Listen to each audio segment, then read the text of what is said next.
All right, welcome everybody. Thank you for being here tonight. To get started, just like to mention, I don't know if most of you knew that our building inspector had passed away last week, Dave Harriman. I don't know, I can't even tell you how many years that he's been with us. But I'd like to just pause and have a few minutes of silence and remember Dave and his family at this time.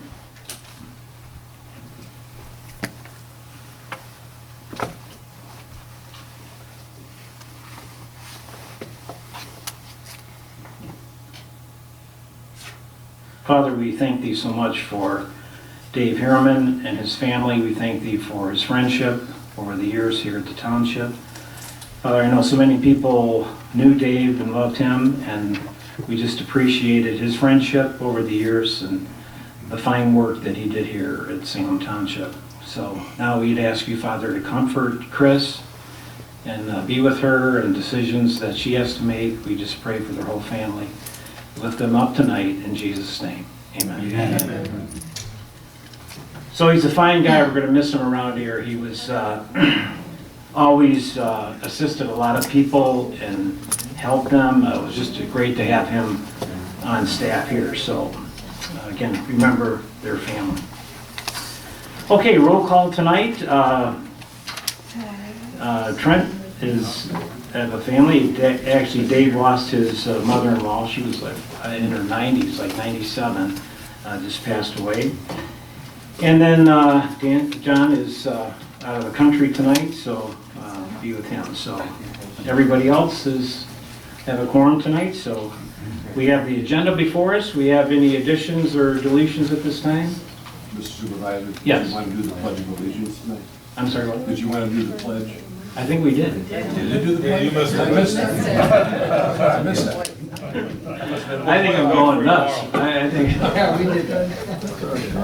Drinks that swamp, not the other way. Yeah. Got the wrong stuff in there. All right, so I'm glad we did the pledge, and we actually had prayer, so I think we're doing good. So, all right, so approval of the agenda, no additions or deletions? No. Okay, we're all set on that, and we're down to public comment. Anybody? Fire at us. Any word on the permit for the Okay. wastewater treatment plant? What's that? Any word on the permit? No. Is this supposed in your newsletter?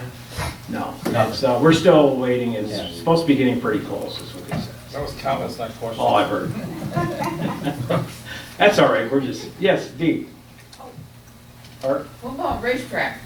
Racetrack, I haven't heard a word on the racetrack. Nothing. I haven't heard anything in a long time. And they won a lawsuit. Have they won? I haven't even heard that. Judgment. They got one, they got a judgment. Who did? So, Racetrack in Plymouth. yeah. So I knew that was still pending, but I haven't heard anything that happens, and I thought that they owned the land, so I don't know whether they won. Are they going to be able to still do that or not? I haven't heard anything, so, but if anybody does, it'd be nice to know. So where I can go on Friday nights. And Carol, you'd be racing over there. Carol's the best horse lady we got here. Oh my God, yeah. And you won today, right? I mean, 2 seconds and a third. there you go. There she goes. If you want to know about horses, there's her. You just talk to her. We got her. Yeah, She dragged me in her house one time. I'd never been to races in her life, and they won. Remember that day? I know, don't bet on this. Beautiful. One. It's a bad one. It paid up a lot of money. Yes. So any, and maybe, I missed last meeting, so I apologize. But any status update on the battery storage site? We're actually have an ordinance put together tonight that we're going to talk about and hopefully approve. And so we'll be discussing that tonight. Great. Thank you for bringing that up. Okay, who else? Dee.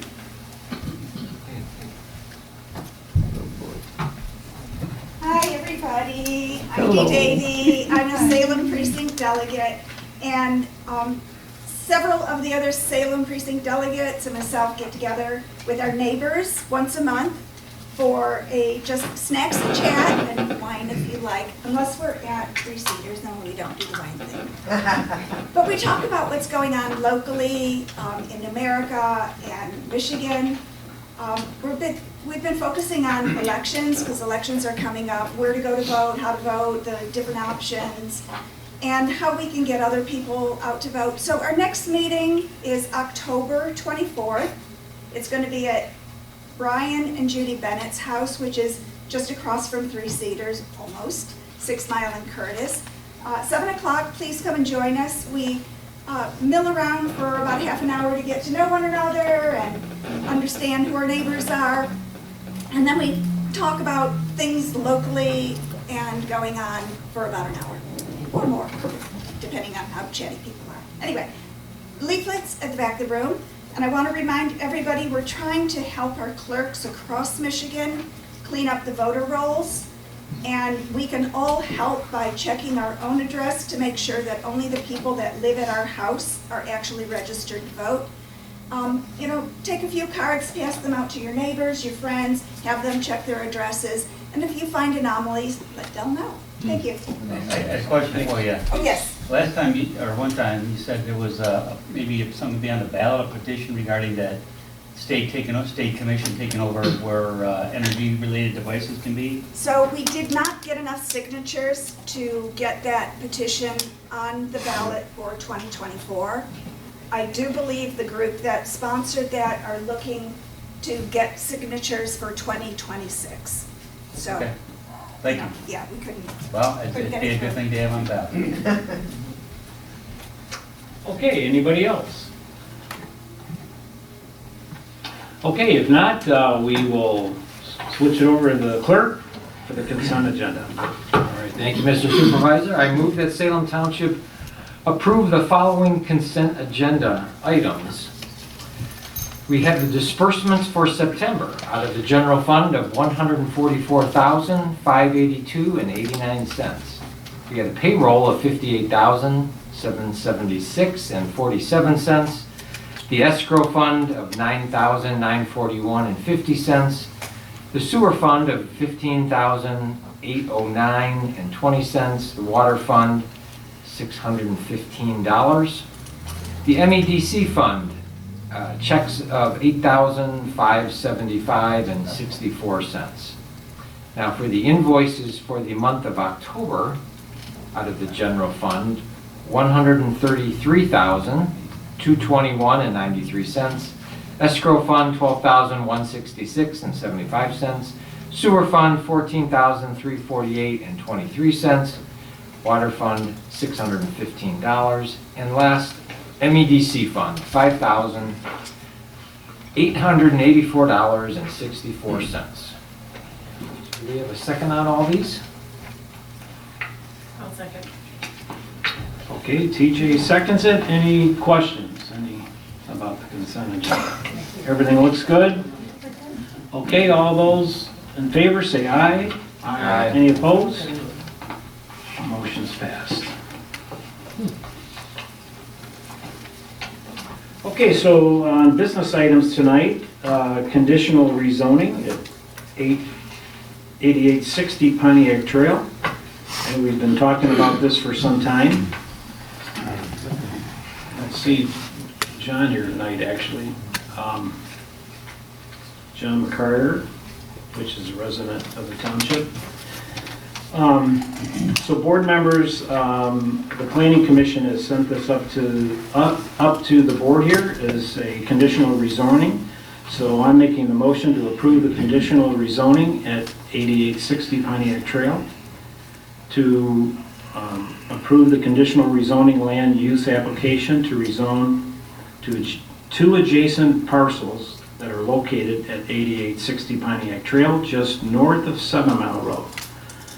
The subject rezoning is known as the tax ID numbers for each parcel, and it's zoned a local commercial district and to be zoned general commercial with conditions accordance with the Michigan Zoning and Enabling Act as recommended by the Salem Township Planning Commission on September 16, 2024, in order to amend the official zoning map of Salem Township.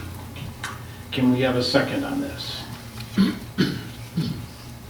second it. Okay, Bruce?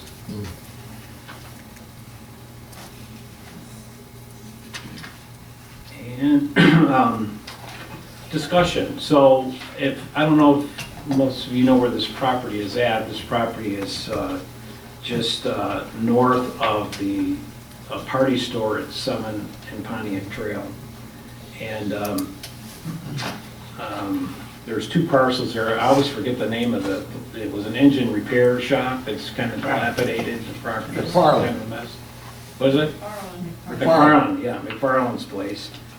And so John McCarter has McCarter Company in South Lyon.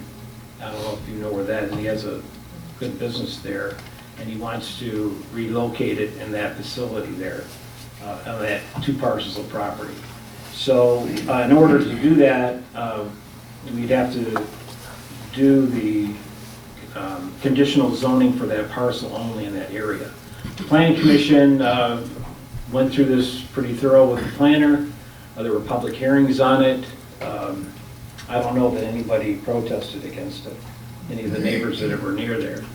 But it's actually a beautiful building that he's going to put there. It's really impressive. It's going to give us the look, kind of like what Salem Township, I think, wants to be. It has the rural character. The building looks like a lodge almost as the showroom. So it's a siding company.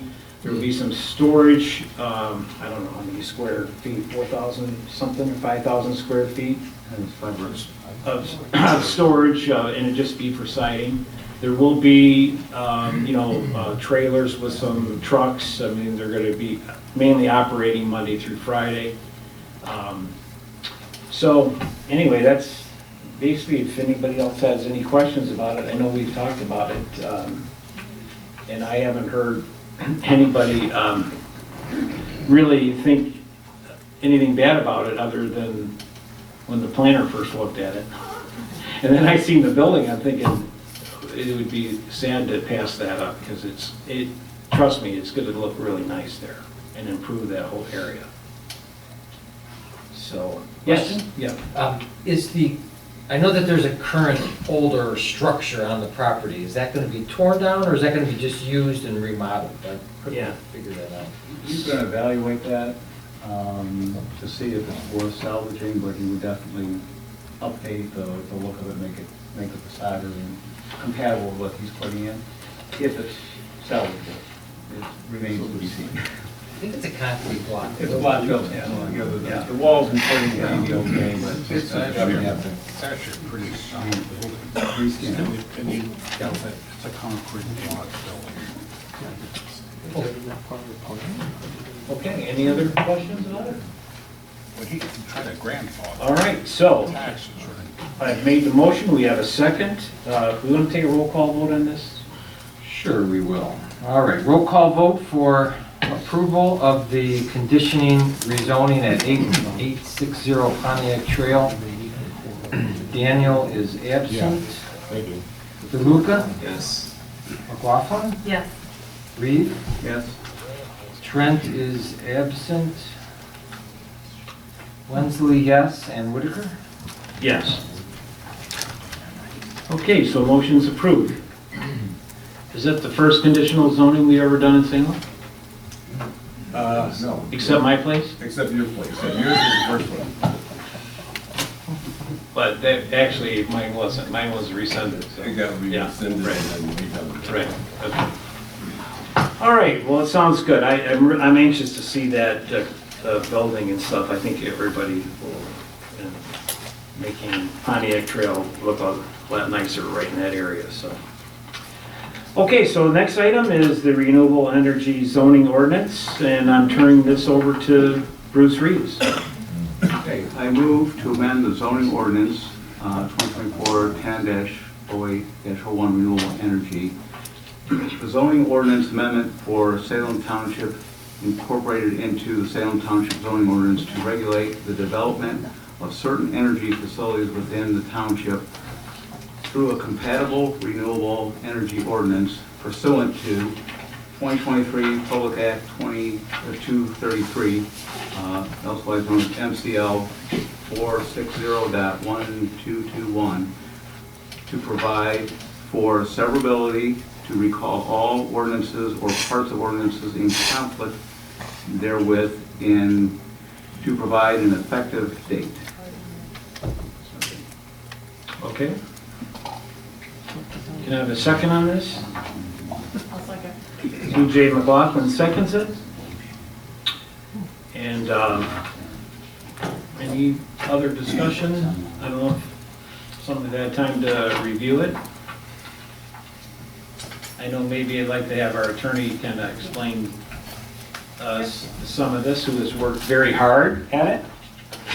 And so Ed, you have the floor. I'm just going to pass this around. I meant to do this in the beginning, so that this is what that building's going to look like. Just pass it around so people can see it. This is the one on Mac's property, Gary?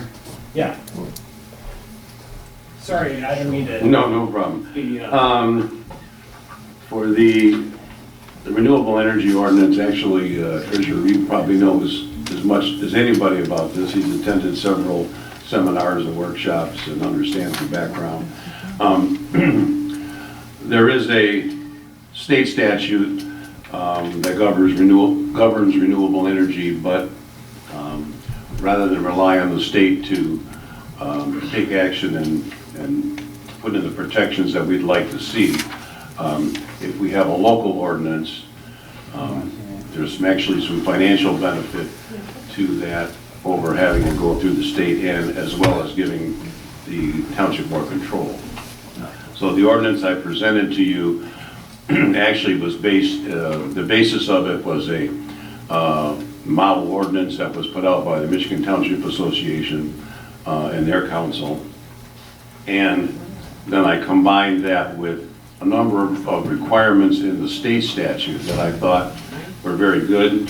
That they're mainly in the section as far as application review, all things that the township can consider and whether or not to grant the license.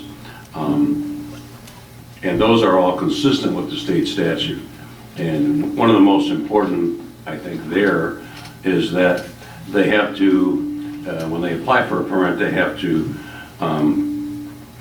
if they're looking at undeveloped land, they have to provide a description of feasible alternative development locations, including vacant industrial property, brownfields, and an explanation why those sites were not chosen. I know we've talked before about the battery storage plant we would rather see in an industrial district than an agricultural residential. So this would require an analysis of that and give us some control over where it's going to go.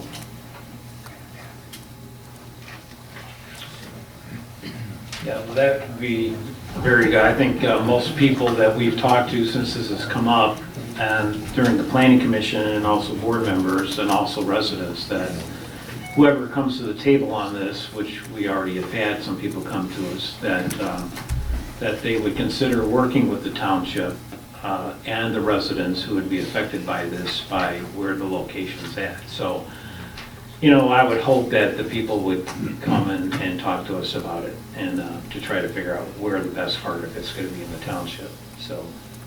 Correct. And now this would actually force them to come to the township first, seeking a permit, and it would go through the normal review process.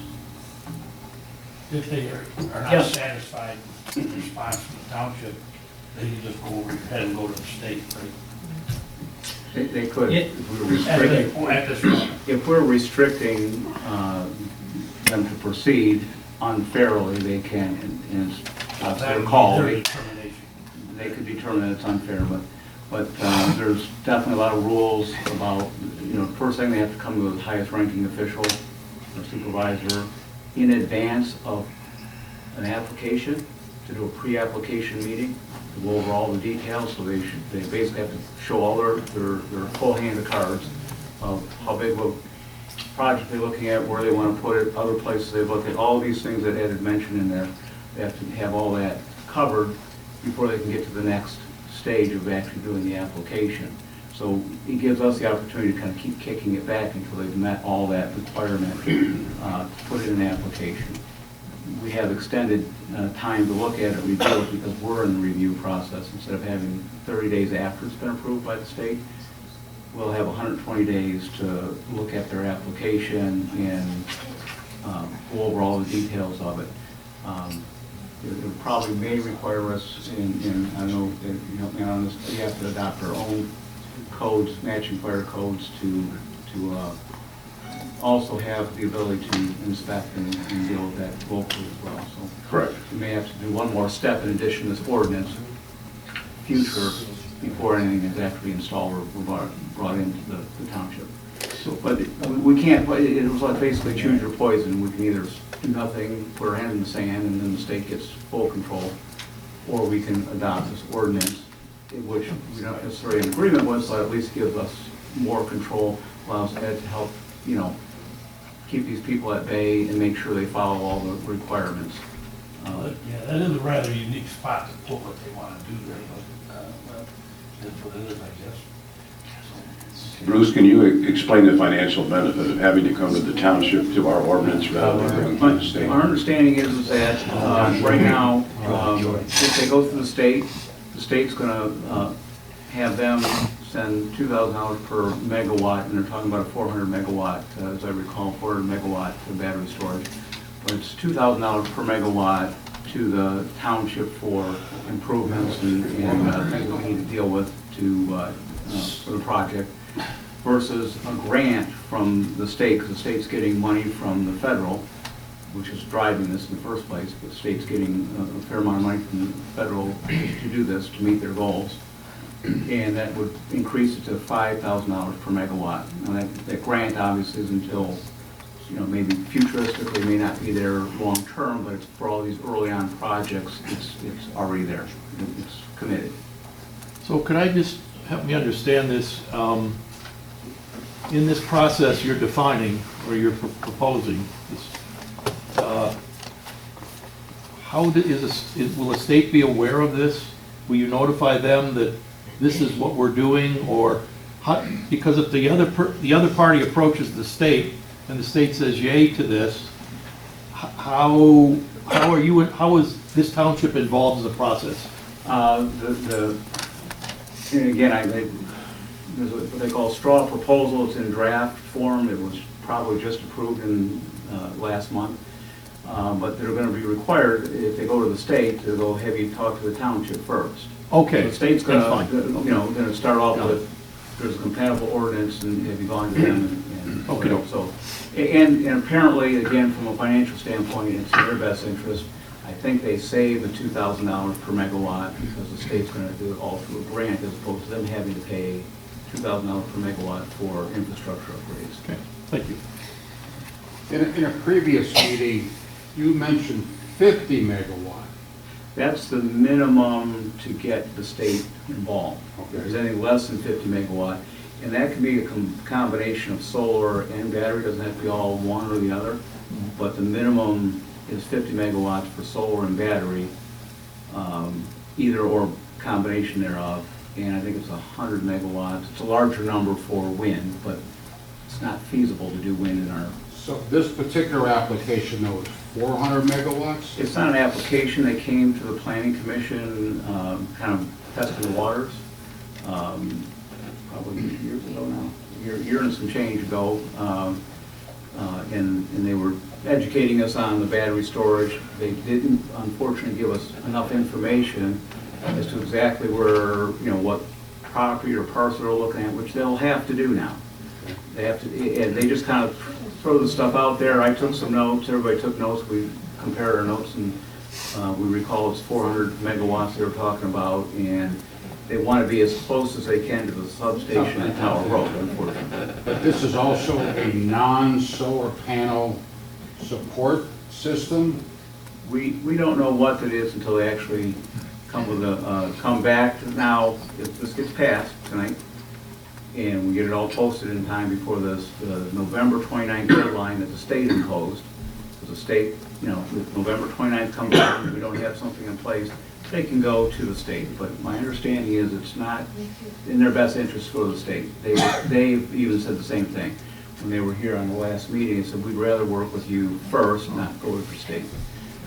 So there is reason for them to want to work with us. They will come to us. They will need to bring that full proposal if we're going to include solar in it, or if we're just going to look at battery right now. Based on the size of my notes of the 400 megawatts, is probably going to be all battery based. Okay. So it would take a lot of acreage to support that with solar. Is there are required to do any study on impact to the neighbors to put it there? Within Wherever they that want. straw proposal, they do have to show that they have, they're not overly impacting our farm property or safety, health, and welfare. There is a limit as to how much sound can be generated at property line. But as it relates to studies, I don't know if there's a physical study that they have to do, but they do have to at least give us all the information, the statistics and whatnot.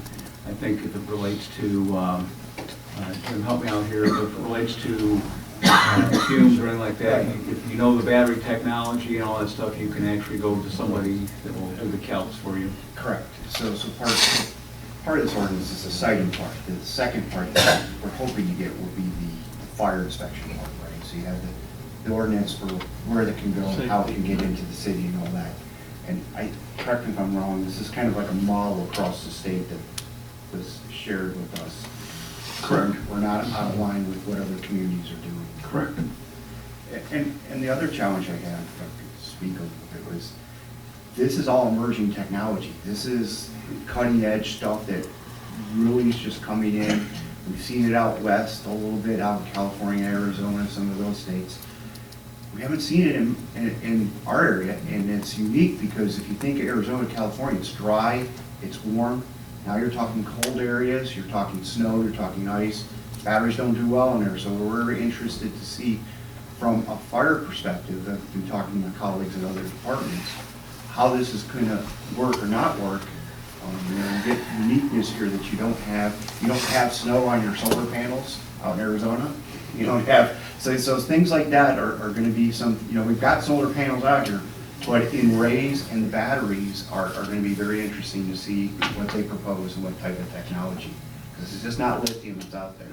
And the other good news is, it has nothing to do with this ordinance per se, but we do have in a neighboring community an expert in battery storage and firefighting techniques, all that stuff. That once an application comes in here, we have some of that information, what they're proposing.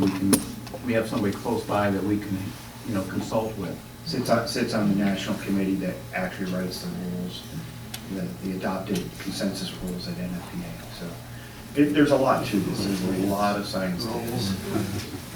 Can I ask you one more quick question? Was this brought up to the people in Superior Township? Because Joy Road's the boundary. So the other side of Joy Road, did they look to do it over there? Or, you know, and been rejected? And that's why they want to do it in Salem? I'm just curious. Okay, I can't honestly answer that question, but I can speculatively answer it as they brought it to us almost 2 years ago before this was even, PA 233 was even passed, which was only a year ago. So they were already looking at that area because, most likely again, because of the substations and the hardware or the infrastructure in that substation is probably a huge savings to the whole process. So that infrastructure that's already there is key to them, and yeah, they want to be as close to that as possible. So I'm assuming that, yeah, they target us. We can ask that question at application, that if and when it does come to that, we can say, well, did you look across the street? Other question, please. Isn't an environmental impact study absolutely mandated for this size of a project and this technology? You can K-tex it. I'm pardon? You can K-tex it. So if you do the environmental studies, because if they propose, because we haven't seen what they're proposing, but if they're going to use developed property, some of that's going to be exempt from the EIS. Because what we're thinking, right, is that they're probably going to use that substations out there because they don't have to run power, they don't have to run long extension cords. It's right there, it's open property. The thought, we don't know because we haven't seen it, the logical thought is that they would use that developed property and then use a categorical exclusion saying that that property is already developed, therefore there's minimal EIS that has to be done. So you're saying you think they're gonna put this on DTE property? I believe that's ITC. ITC property. Is that right? That's where they want to put it. Okay. It's a site, no, it's a actual, so it's an actual property. We believe it's a property that they're talking about. That backs up to, but to answer your question, they probably are gonna be able to use, like if there was a study done on some of these other facilities, they can probably use that same, piggyback that information, so if there was no impact in Arizona, there's probably gonna be no impact in Michigan. Or if the impact is accident. No, I agree. You need to do this to mitigate that, and that's gonna be in the, it's already in that. Michigan is not, as it's been pointed out, Michigan is not Arizona either. Right. And the different environmental factors of Michigan can play a different role in this project because, as you know, I think you know, if it's a lithium-based system, you have got to keep those batteries from getting wet. They're in containers. The containers are air conditioned to keep them from overheating during the normal process. If there's a runaway battery, that's a whole other issue. But as it relates to this, that's part of what this whole idea of having this ordinance is so that we have enough control over it to ask those questions and get involved with, basically back to the safety, health, and welfare, which is one of those line items in that application.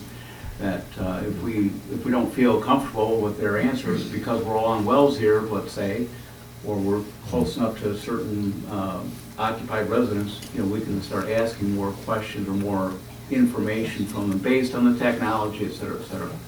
But at this point, until we actually have a proposal or an application or a request, a pre-application meeting, we don't have a whole lot to talk about. But if we don't have this ordinance, then there's even less to talk about.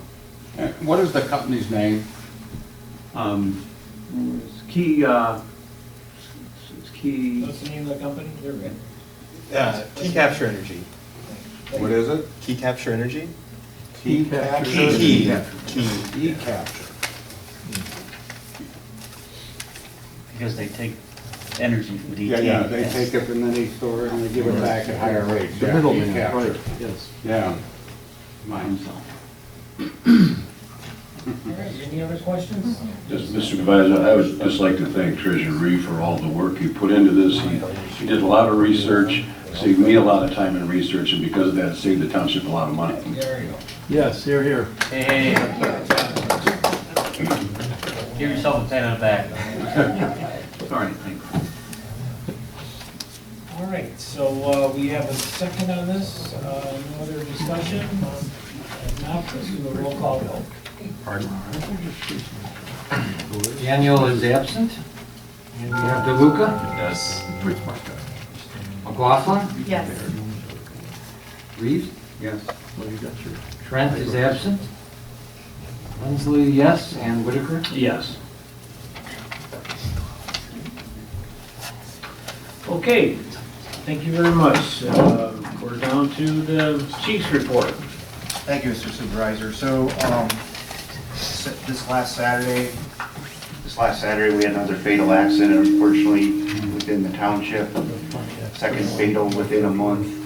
Of course, the first fatal accident generated a lot of news media. I think it had multiple TV stations, a number of radio stations and newspapers inquiring about it.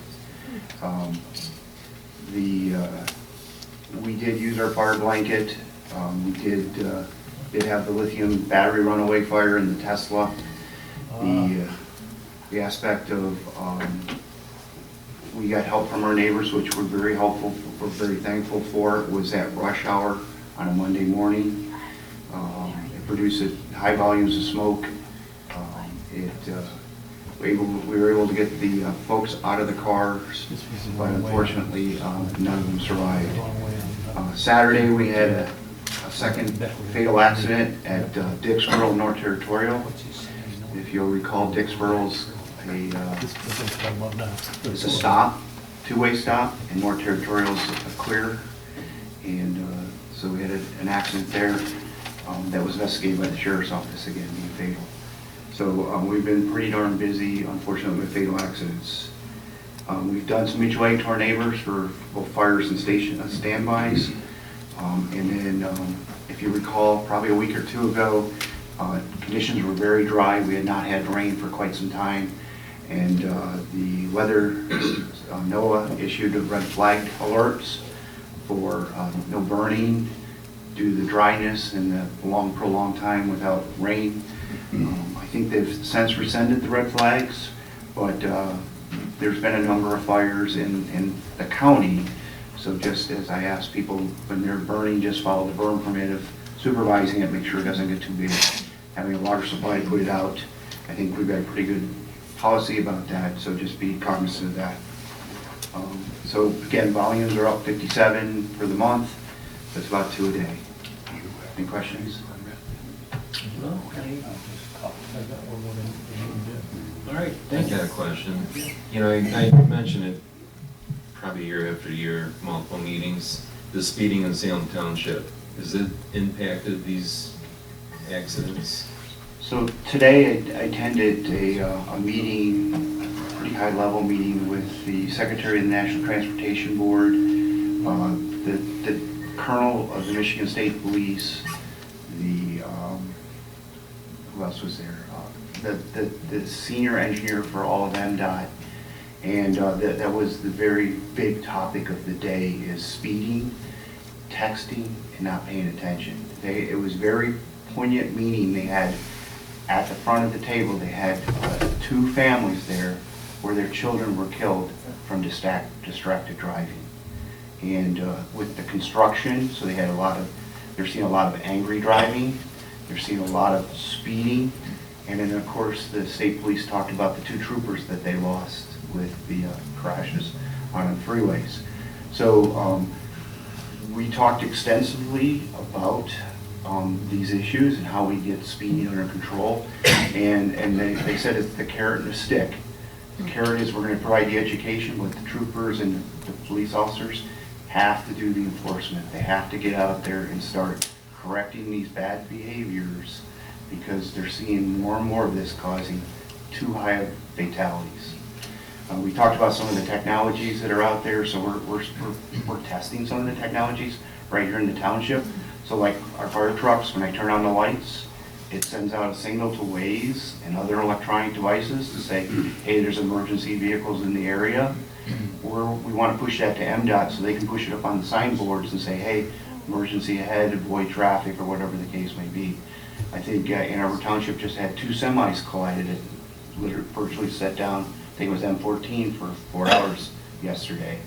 So there's a lot of concern with the number of fatalities and accidents are starting to rise, where it was a longward slope for quite some time.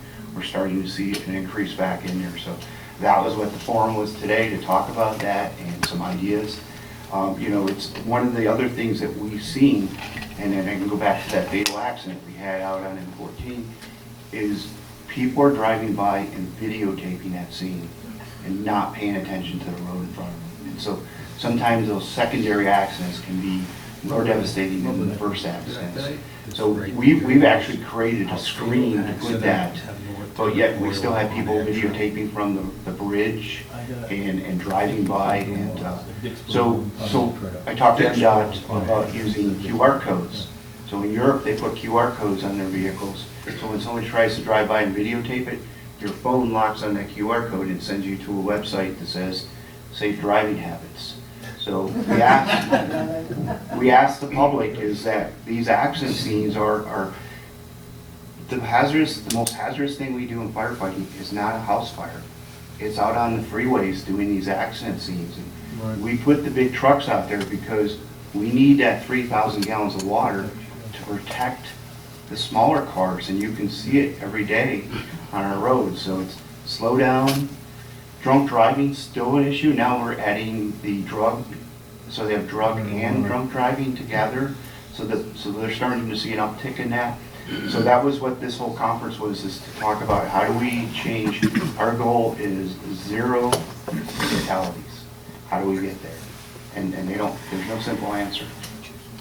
Well, again, I'll say it again, and I'll keep saying it, until we get a little bit better enforcement, especially on the weekends, because people know that they can come out here, and there's stretches of road with no enforcement, and I listen to it, not only on the weekends, but on weeknights, where these guys will come out and open up, they're clocking over 100 on Curtis Road all day long. You'll hear them go down Territorial after the stop sign.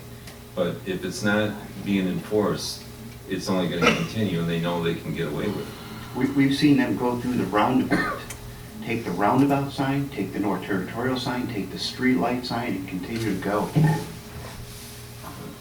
I'd like to make a comment about this. I live within 300 yards of this area, and if you spend just 2 hours within ear distance of that roundabout, all you hear are large horn sounds from trucks, cars. It's a chaotic roundabout. People coming down from Pontiac Trail out of South Line will not stop. They hit the roundabout, and their concept is, we're going right through no matter what. I've heard 5 accidents in the last month there. They take out the poles, on and on and on. And there is absolutely no supervision of any kind there. And it's like the Wild West. Now, until somebody starts to supervise that corner to some extent, this is going to continue. And I'm surprised there hasn't been a major accident there to this point. Several cars have been over in the ditch. You probably know it better than I do. I go up there after I hear the cars colliding and just kind of check out what's going on. But it's happening 3-4 times a week now.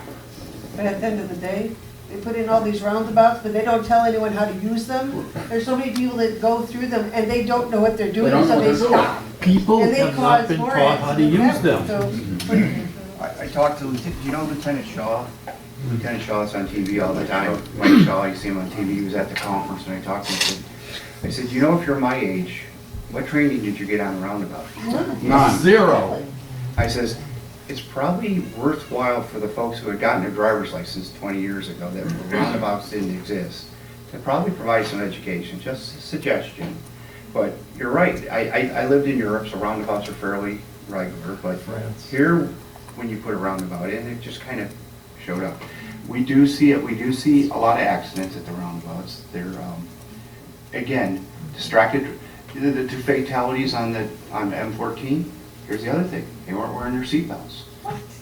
This conference said 98% of the Michiganders, or Michigan residents, were wearing their seatbelts 15 years ago. It's dropped back to 92%. And so the safety devices are there. That was what the speaker from the chairman of the National Transportation Safety Board said. Why is safety a luxury? They've got the anti-braking already and a lot of things in the cars. Why aren't they in a lot more cars? So they're looking at it. They're trying to push it. It takes support from folks to say, you know.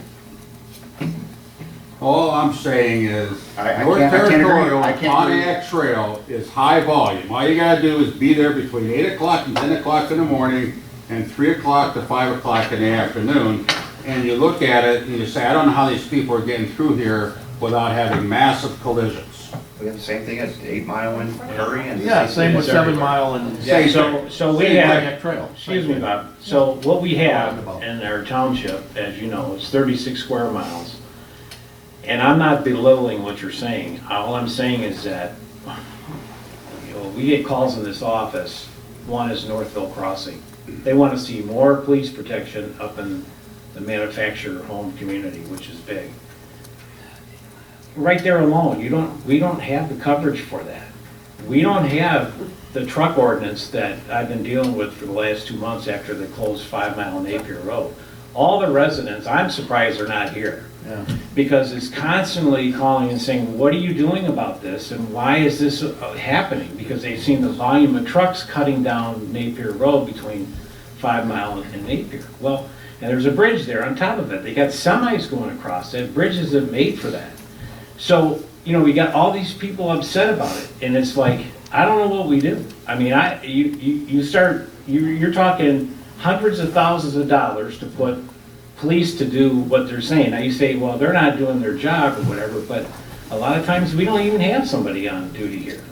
And, you know, so, you know, it's like I tell people, we try as a township, at least this office does, is that I have the neighbors reporting to us some of the problems, like truck names, truck numbers. Dave's sitting here. Dave helps us out tremendously with GFL. Trucks are on roads that they shouldn't be on. So when the residents communicate with us, we'll even have our office call them companies like Detroit Disposal. I hate to pick on them tonight, but you know, I called the owner and said, look, we got a problem. Your trucks are coming through here every day on a dirt road. We can't have it, and it stopped. So we're trying our best to do it, but you know, the speeders and all that stuff, I don't know how you do it. It's just that we don't have the coverage on it, and it depends if the board wants to have several policemen out there, and we're talking probably close to 200,000 plus for a deputy. We don't have it. And the second part is that we're supposed to have 2 deputies, and we can't even get 1 because they don't have the manpower. So it's Well, can't the state cops sit there during the day? I'm just saying that the state cops are mainly for the freeways, and that's what they're designated to do. So it's not that they won't stop somebody who's being a nutcase, but it's not their job. Their law enforcement is head onto the expressways and patrol them. Well, I think if it's all about the dollar, I've got a financial report in front of me. We've got over 16, 17 million in the bank. For the safety and well-being of the residents of the township. There's no way phone calls are going to police it. We have to have something that is more enforceable out there. If somebody was out there giving tickets on a daily basis, they'd probably pay for their salary yearly. It's that crazy out there. But I don't know how we can get them, because I have pleaded with the lieutenant at Washtenaw County that we need more police on the road here. And they're only giving us 1. And then when they're called away, we got none. Exactly. And we have tried. Jim knows. I mean, we voted years ago to have 2 deputies here, and we've been 1 for the last couple of years or more. Let me give you examples. Our deputy was out there at that fatal accident on Saturday. He was out there 5 hours on that one accident, so everything else in the township is on it. Right. And we're not alone in this. I mean, if you look at our counterparts like Augusta and other communities that are, don't have a whole police force. We have had, I want to give a shout out to Northfield. Their PD has come over and helped us immensely, especially on urgent calls. We had a couple like bad calls. I mean, not air stuff in public, just bad calls that we needed assistance. And they came running from their jurisdiction. But police general is very short-staffed and hurting themselves. How many officers does Northfield Township have on their? That I don't know. I know that they usually have 3 or 4 at least on duty. And it's particularly at nighttime when we get the biggest zero. Well, I think it's only going to worsen as years go by and townships growing. So if it comes down to possibly looking at our own police force somehow, some way, I don't know. Yes. We can't rely on Washtenaw. So you have this Mueller house over here with all the state police cars parked. Their only mission is the freeways.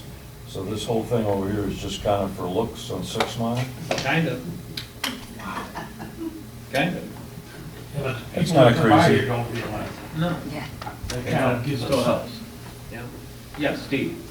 So just piggybacking on what Reggie said about if we could identify the culprits who are breaking the law and we ticket them, word gets out and the rate of occurrences drops.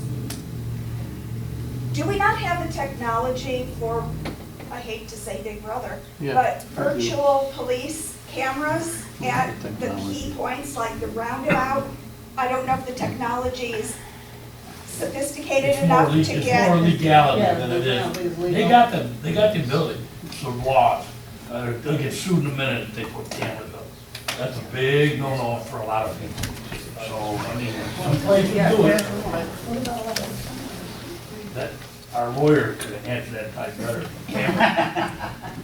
I mean, is that not, there's big-time lawsuits about it when they try to put cameras in. Well, that, we had a former Attorney General, Mike Cox, who wanted to put cameras in, and it was resoundingly defeated, putting cameras in intersections. There's some there now to record accident scenes, but not for policing and giving penalties.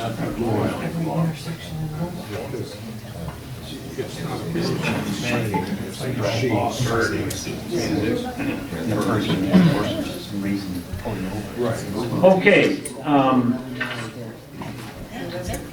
any other general updates in the township we need to talk about? We did talk a little bit about the USD, nothing new on it. They said that they were getting pretty close to make a decision on that for Eagle. They never found, I think we might have shared last month that there was no, they did the flooding stage of the Fleming Creek, and they determined that, the engineers determined that there was no added flooding. If they did put that wastewater treatment plant, that would add to the flooding of the Fleming Creek from where it comes out at. So that was their study, and Eagle has that and still determining on issuing the permit or not. And again, we have, I mean, they're still hoping that the sewer will go down and through Superior Township. That's going to be more or less the developer's fight if they want it to happen. I mean, we do feel like we do have another route that would go through Plymouth, part of Plymouth, through Canton, down to Ypsilanti. And I believe they're the townships, Anne Marie of Canton Township and also Chuck Kermey, the new supervisor that's coming in there, both have I've had meetings with them, and they feel that they will help us get that achieved if it comes down to that. So that's a good thing that would happen if we decide that's the route to go, if we can't get through Superior. So that's all I know about that. Any other updates that we can talk about, or anybody wants to know any information? So, wasn't here at the last meeting, there was a proposal to put a drive-through at the roundabout at North Territorial and Pontiac Trail. Yes. New facility and a drive-through. Do you know the particulars of what will be sold through the drive-through? Yeah, so none of that has been approved as far as the drive-through that I know of. It had been discussed at the planning commission meeting, but nothing has been presented to allow that, so. Any timeline? Yeah, I mean, we've talked to, I can't remember the guy's name, that's the new owner that would be putting that up, but, Does he in fact own, is there a new owner for it? well, yeah, I mean, if it goes through, I don't know, Mike Well, that's what I mean, Yeah. is his ownership all about whether he gets permission to do certain things? Yeah, well, it sounds like he can put the new building up and do that, but the drive-through is kind of something that he wanted, and our ordinance says no. And we were trying to figure out if it makes sense to allow something like that or not. It'd have to be changed, kind of like a conditional zoning thing, and I'm not sure that, and I had a conversation with him, and he said, you know, if it doesn't happen, it doesn't happen. So he still wants to pursue doing the gas and doing the new building there. So that's all I know that I've heard from him. Thank you. All right. What else? Yes. I wanted to thank Dave for filling in the hole on 6 Mile Road. Dave? Does everybody know who Dave is? Dave, stand up, please. Thank you. Part-time county employee, thank you. Don't tell the county. Who would ever know that we'd be clapping for the landfill general manager of any community? He's special. He's Boston out here. How's that? We appreciate Dave a lot, so appreciate all the hard work. Yes? I just Brett? wanted to give kudos to the township for making the charter project work. That and the residents around there for not opposing it. That property has been an eyesore forever. And I actually walked that property and looked at it. That man is taking on a big job and cleaning up a big mess. So that's gonna be a plus. Thanks, Brett, for coming. And somebody's been driving up and down the roads, I don't know if he's here or not, picking up trash. I read it on Facebook, he's like picking up tires and couches. Oh, yeah. Yeah, that's our neighbor right over here, Dave. Well, thank you. Right there. Dave has texted me many times, when his crew's not doing stuff, they're out picking up stuff that people have dumped over the weekends. Yeah.